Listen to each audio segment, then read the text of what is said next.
Good morning friends, एक बार फिर नई ऊर्जा के साथ आपके सामने मैं डॉक्टर अरुण शुक्ला। आपका पिछली बार कई दिनों से वीडियो नहीं दे पा रहा था, तो आज समय निकाल रहा हूं मैं। तो आज हम चंबल नदी के बारे में जानेंगे। जैसा कि पिछले उसमें हमने बताया था कि नर्मदा नदी का उद्गम कहाँ से और कैसे मध्य प्रदेश में चलती है, तो इस बार पढ़ेंगे चंबल और उसकी सहायक नदियाँ। तो दोस्तों, ज़्यादा कुछ करने की ज़रूरत नहीं है, परेशान होने की ज़रूरत नहीं है। आप सिंपल इस मैप को ड्रा करके और देखते जाइए।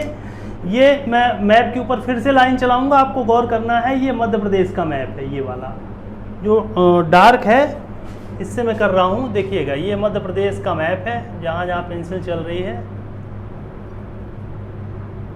ये।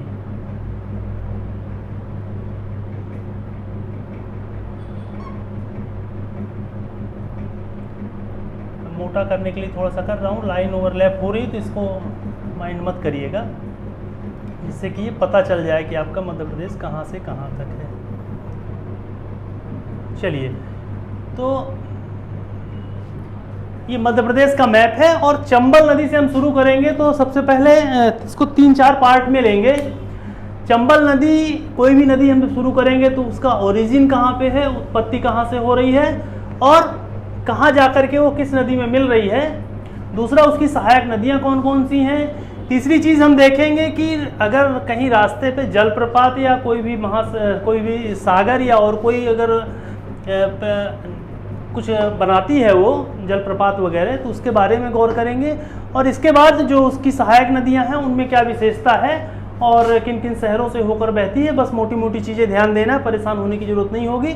तो चलिए शुरू करते हैं। ये है महू, ये ब्लैक वाला जो स्पॉट है महू है। ये महू में, ये महू जो आता है इंदौर जिले के अंदर आता है, इंदौर की एक तहसील है और यहीं से चंबल नदी का उद्गम होता है। यहाँ पे क्या होता है, हमारे मध्य प्रदेश में विंध्याचल की पहाड़ियाँ हैं। विंध्याचल की जो पहाड़ी है वो आपका पूरा यहाँ से शुरू होके जाता है ना, और कटी फटी पहाड़ियाँ हैं विंध्याचल। यहाँ पे अमरकंटक, कैमूर, ये सब मैकाल श्रेणी, ये सब किस में है, आपका विंध्याचल श्रेणी में। तो विंध्याचल के दक्षिणी स्लोप से, ये देखिए विंध्याचल पर्वत के दक्षिणी ढाल से, कौन सा पर्वत, विंध्याचल पर्वत के दक्षिणी ढाल से जाना पाव की पहाड़ी, कौन सी पहाड़ी, जाना पाव की पहाड़ी। और उसमें भी अगर स्पेसिफिक पूछे तो बोलते हैं वाचू पॉइंट। वाचू पॉइंट से निकलने वाली हमारी ये चंबल नदी ऐतिहासिक महत्व भी रखती है। इतिहास में अगर देखें तो एक राजा रंतिदेव हुआ करते थे और रंतिदेव अतिथि सत्कार में गौवंश किया करते थे, हत्या किया करते थे उनकी, और उनके चमड़ों को नदी में बहा दिया करते थे। इस कारण से इस नदी का नाम चर्मावती भी पड़ा। गाय की हत्या की जाती थी, हत्या या बलि चढ़ाई जाती थी, इसलिए कामधेनु भी इसे कहते हैं। रंतिदेव के नाम पे ही इसको चर्मावती नाम दिया गया है। तो ये चीज़ गौर करने वाली बात है, ठीक है। तो इस चीज़ को ध्यान में रखना है। और जैसे ही हम देखते हैं कि वाचू पॉइंट से निकलने के बाद ये जाएगी कहाँ, उज्जैन की तरफ से होते हुए ये पहुंच जाएगी मंदसौर। मंदसौर में इससे क्षिप्रा नदी मिलती है। ये देखिए नीली वाली नदी, ये क्षिप्रा नदी है, ये क्षिप्रा नदी है, ये मंदसौर में मिलती है। और मंदसौर में जहाँ क्षिप्रा का मिलन होता है चंबल के साथ, वहीं आगे जब हम चलेंगे थोड़ा सा देखेंगे तो ये चौकोर आकृति बनी हुई है। ये गांधी सागर डैम है। कौन सा डैम है, चंबल नदी के द्वारा मध्य प्रदेश का इकलौता डैम गांधी सागर डैम। ये ध्यान रखिएगा, ये मध्य प्रदेश का डैम है, चंबल नदी द्वारा बनाया गया पहला डैम है मध्य प्रदेश पे और आखिरी डैम है। यहीं से बॉर्डर खत्म हो जाता है और चित्तौड़गढ़ शुरू हो जाता है। आप देखेंगे कि इसके आगे जब हम चलेंगे तो गांधी सागर डैम के बाद राणा प्रताप सागर डैम भी है। ये चित्तौड़गढ़ में राणा प्रताप सागर डैम, इसको याद रखना है। इसके बाद जैसे ही राजस्थान में और आगे बढ़ती है चंबल नदी, यहाँ पे एक वाटरफॉल आता है, इसको चूलिया जलप्रपात, चूलिया डैम या चूलिया जलप्रपात कहा जाता है। इसके बाद जब थोड़ा सा और आगे हम कोटा की ओर बढ़ेंगे तो कोटा के पास कोटा बैराज, जवाहर सागर परियोजना है।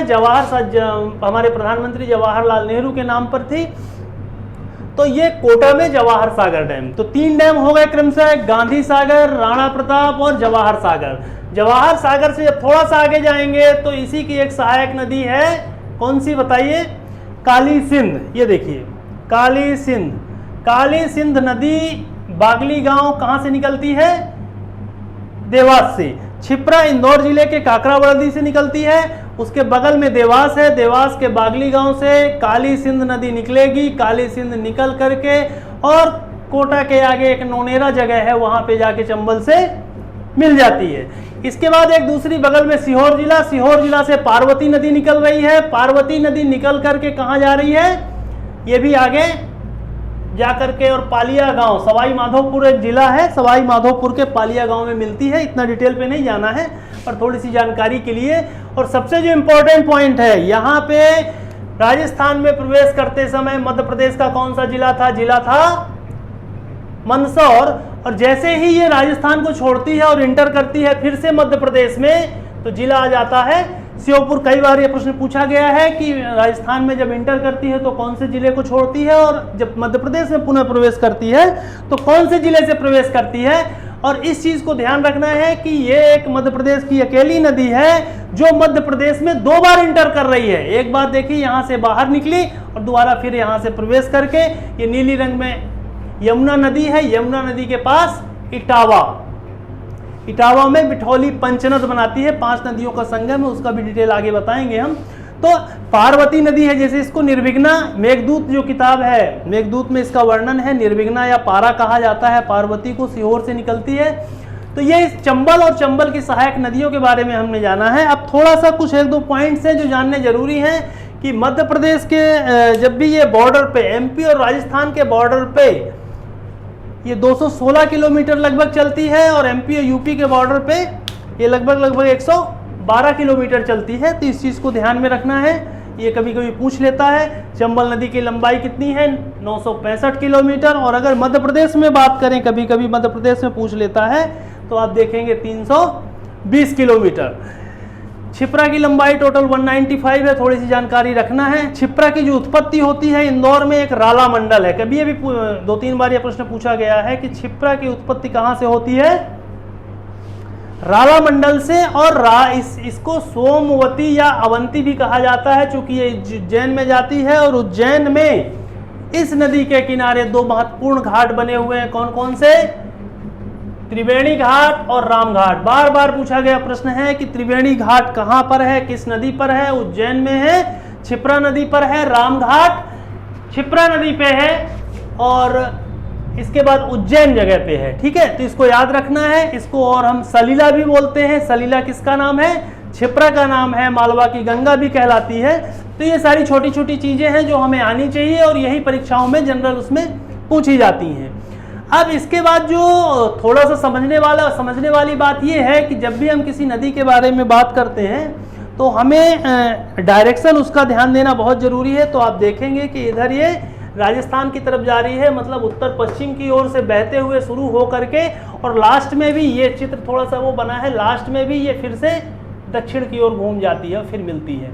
ठीक है, तो इसका डायरेक्शन भी जाते समय कुछ और है और जब इंटर कर रही है यहाँ पे तो कुछ और है। तो ये नदी की दिशा भी परिवर्तित, लगभग अपोजिट दिशा में चेंज हो जाता है इसका डायरेक्शन। ये भी इसकी एक खासियत है। जिस समय ये नदी श्योपुर पे इंटर करती है और मुरैना और भिंड की ओर जाती है तो इसका प्रवाह वेग भी तेज होता है, कुछ तो मृदा अपर्दन होता है, वहां पे बाढ़ आती है तो मिट्टी कटती है, और इस अपर्दन को एक नाम दिया जाता है अवनालिका अपर्दन। मतलब जमीन में बड़ी बड़ी नालियां बन जाती हैं, गड्ढे, गहरे गड्ढे बन जाते हैं, उनको हम अवनालिका अपर्दन कहते हैं, बीहड़ भी कहते हैं, गली इरोजन इंग्लिश में कहते हैं, रेवाइंस भी कहलाती हैं। यही कुछ भी नाम से पूछ सकता है।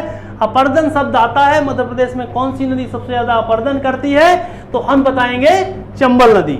तो चंबल नदी के बारे में इतना ही है। इसमें थोड़ी सी एक पॉइंट और छूट रहा है जिसको मैं बताना चाहूंगा। अक्सर लोग गलती करते हैं, कंफ्यूजन करते हैं।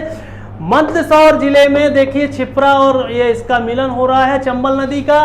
मंदसौर नदी में ही गांधी सागर डैम बना हुआ है। और अगर आपसे कोई पूछता है कि मंदसौर शहर किस नदी के किनारे है तो अक्सर लोग इसमें गड़बड़ करते हैं, चंबल लगा के आते हैं, जबकि सही उत्तर है शिवना रिवर। ये सिवना नदी, मंदसौर शहर सिवना नदी के किनारे है, इस बात को ध्यान रखना है यहाँ पे। और एक और जो महत्वपूर्ण चीज़ है कि सहायक नदियाँ इसकी और भी हैं, लेकिन जो मुख्य हैं ये 3 हैं। और राजस्थान में एक सहायक नदी है इसकी, जो कि बनास। कभी कभी ये भी प्रश्न पूछा गया है कि चंबल की सहायक वह सहायक नदी जो राजस्थान में निकलती है और राजस्थान में ही खत्म हो जाती है, तो ये बनास रिवर कहलाती है। इस चीज को ध्यान दीजिएगा, मैप को समझने की कोशिश करिए। अब एक छोटे छोटे 2 पॉइंट और बताऊंगा, आप जिसको ध्यान से देखिए। ये है महू और ये है इंदौर की क्षिप्रा नदी का उद्गम। क्षिप्रा नदी की सहायक नदी, ये 2 छोटी छोटी नदियां, एक सरस्वती कहलाती है और एक खान या कान्हा रिवर। तो एक बार नहीं, बार बार यह प्रश्न पूछा गया है कि इंदौर शहर किस नदी के किनारे है। तो इंदौर शहर किस नदी के किनारे है? खान नदी के किनारे। इंदौर शहर किस नदी के किनारे है? खान नदी के किनारे। और इसकी 2 सहायक नदियां, एक सरस्वती है और एक खान है। ये दोनों जो नदियां हैं ये कहाँ पे? राऊ एक जगह है, मतलब इंदौर में राऊ से निकलती हैं। दोनों क्षिप्रा की सहायक नदियां हैं। तो इस चीज़ को एक बार और गौर से ध्यान दे दीजिए। और अगर कोई प्रश्न हो मन में तो आप कमेंट करके पूछ भी सकते हैं। इसमें बहुत ज़्यादा डिटेल में जाने की ज़रूरत नहीं है। आपको जो फैक्ट्स याद रखने हैं चंबल से रिलेटेड कि टोटल लंबाई 965 किलोमीटर, मध्य प्रदेश में लगभग 320 किलोमीटर चलती है। डेटा में कंफ्यूजन नहीं करना है, किसी भी एक किताब का आप डेटा लेके चलिए। ऑथेंटिक डेटा 965 का है, एनसीईआरटी में थोड़ा फ्लक्चुएशन है, जबकि ये किलोमीटर 320 किलोमीटर मध्य प्रदेश पे है। क्षिप्रा 195 किलोमीटर है, काली सिंध 461 किलोमीटर है। ठीक है, इनके उद्गम स्थान के जिले याद करना जरूरी है। और जगह का नाम कभी कभी पूछ लेता है। काकराबर्डी इंदौर में है, बागली गांव देवास में है, सीहोर से पार्वती, आष्टा एक जगह है, आष्टा से निकलती है। और यहाँ से होते हुए ये सारी नदियाँ कहाँ पे मिल जाती हैं? चंबल रिवर में। तो जैसा कि हमने बताया था कि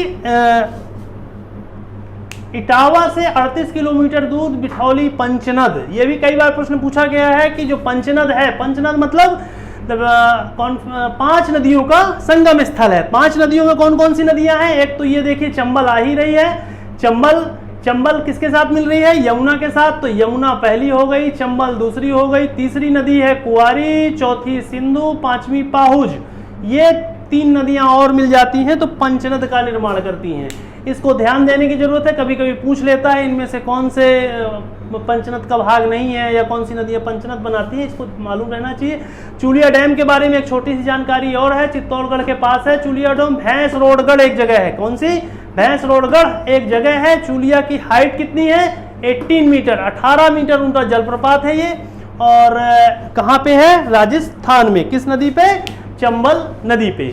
तो चलिए इसको एक बार आप और ध्यान से देखिएगा इस मैप को, और इस चीज़ को ध्यान रखिएगा, मालवा की गंगा, क्षिप्रा। ठीक है, थैंक यू।